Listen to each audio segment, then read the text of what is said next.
প্রিয় ভিউয়ার্স, আপনার ফোনের ডিসপ্লের মধ্যে আপনার নিজের নাম অথবা প্রিয়জনের নাম কিভাবে লিখে সেট করে রাখবেন।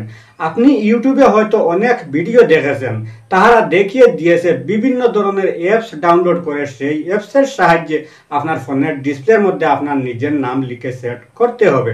তো ভিউয়ার্স, সবচাইতে মজার বিষয় হচ্ছে আমার এই ভিডিওর মাধ্যমে দেখিয়ে দেব আপনি কোনো অ্যাপস ডাউনলোড করতে হবে না, কোনো অ্যাপসের সাহায্য নিতে হবে না।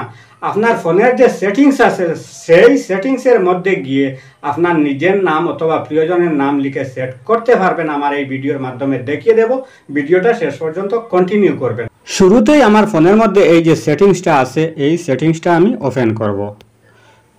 তো সেটিংস ওপেন করার পর স্ক্রল ডাউন করে আমি সামান্য নিচের দিকে চলে আসব।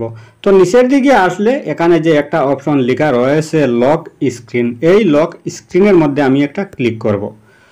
তো লক স্ক্রিনে ক্লিক করে দেওয়ার সাথে সাথে এই ইন্টারফেসটা চলে আসবে।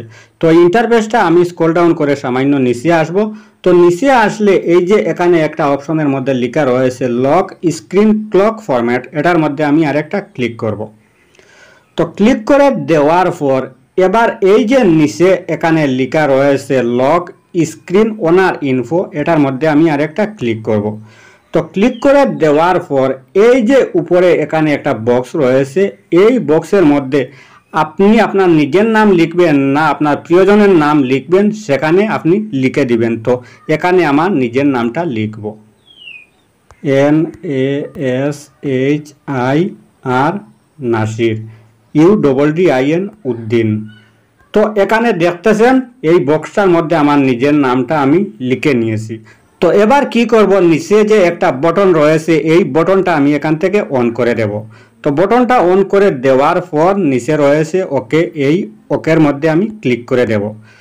তো ওকে করে দেওয়ার সাথে সাথে এই যে এখানে দেখতেছেন এই টাইম এবং ডেটের নিচে আমার এই নিজের নামটা ডিসপ্লের মধ্যে সেট হয়ে গেছে।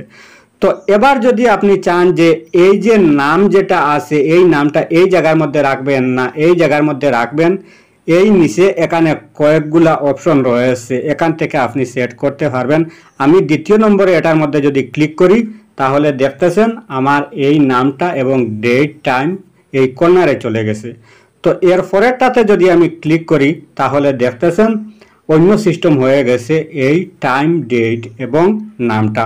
তারপর এই সাইটে যদি আমি আসি এখানে আরেকটা অপশন রয়েছে, এটার মধ্যে যদি আমি ক্লিক করি তাহলে এখানে দেখতেছেন আর অন্য সিস্টেম হয়ে গেছে। তো প্রথম যে সিস্টেমটা আছে সেটাই আমার মনে হয় ভালো হবে, এই যে এটা আমি এখান থেকে সিলেক্ট করে দেব। তো ভাই, আমার এই ভিডিওটা দেখে যদি আপনার সামান্য একটু উপকারে আসে অথবা ভালো লেগে থাকে তাহলে অবশ্যই আমার এই চ্যানেলটা সাবস্ক্রাইব করে পাশে থাকবেন, ভিডিওতে একটি লাইক দিবেন, ভিডিওটি শেয়ার করতে ভুলবেন না। আজকের মতো বিদায় নিচ্ছি, আবার দেখা হবে নতুন কোনো ভিডিও নিয়ে। সেই পর্যন্ত ভালো থাকুন, সুস্থ থাকুন।